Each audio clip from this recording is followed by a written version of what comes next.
Okay, so let's talk about the books that I read in February 2022. But I'm actually going to start with the first book that I read in January, and that is this one, which is Healing is the New High by Vex King. So this book was highly recommended to me, and I do follow Vex King on Instagram. The link to his Instagram is in my description if you're interested in checking him out. Such a wise man. Now, based on the content on Instagram and all the amazing reviews that I heard about this book, and also, and I'm going to be really honest, also, how pretty is that cover? So also based on the cover, I purchased this book. And you know, I opened it and I read the first few chapters and I almost immediately knew that this was not the book for me. But don't be put off by that. This is a really well written, really informative, sound. The practices in here are sound and they work. The thing is, this is very much a book for young people. People who are having their first moment of awakening, I guess you'd call it. Those people who have come to the point where they've looked at their life and they've realized this isn't working. This is messy. I'm messy. And the one common denominator in my entire life, all the messes in my life, is me. If that's you, if you've just had that revelation that you need to sort yourself out to make your life better, go right now to your favorite bookstore and get this book, because the practices in here will help you go from, oh my gosh, what a mess, to, yeah, I've got a handle on this and I'm on my way to living the life that I want to live. But if you're like me and you are maybe onto your third awakening and you've been doing this healing work for a while, this isn't the book for you. This is a book for people new on this healing journey. But what a book.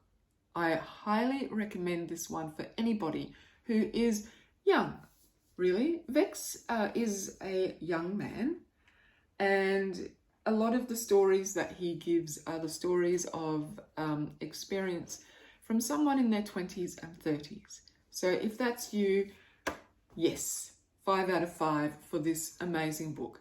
But if you're a little bit further down the path, then, you know, there are many other books for you. Okay, so the other 2 books that I have read in February 2022 are poetry books. This is really unusual for me. I love to write poetry, but I'm not... I'll read poetry occasionally here and there, but I have been waking up every single morning and starting my day with a poem from this book, 1,000 Mornings by Mary Oliver. Mary writes about nature, about her love of nature and how it inspires her, how it makes her feel, really. And you know, empaths, we love nature. We are energized by nature. There is no doubt in my mind that Mary Oliver is an empath. Her words they're emotive.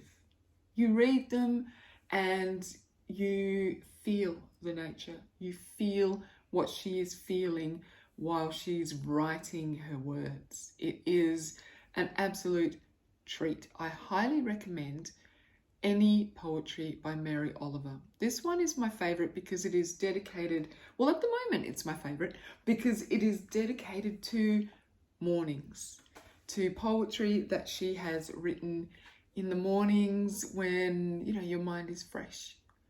Unlike me, I like to sleep in. Mary is an early morning person.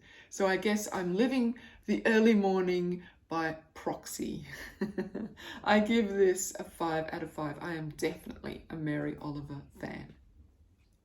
And while we're talking about poetry, I need to talk to you about this book that I have been reading, Joy Hajo. It is called The Woman Who Fell from the Sky. Now, this is not something to read in the morning. Oh no, This is deeply emotive. There's a lot of pain and sadness in these poems, but also a real sense of hope. So, and nature, it's also very nature filled.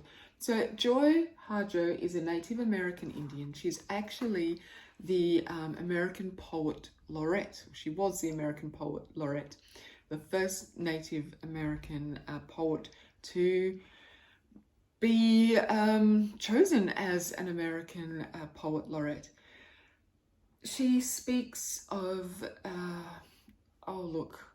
she speaks of Indian culture. She speaks of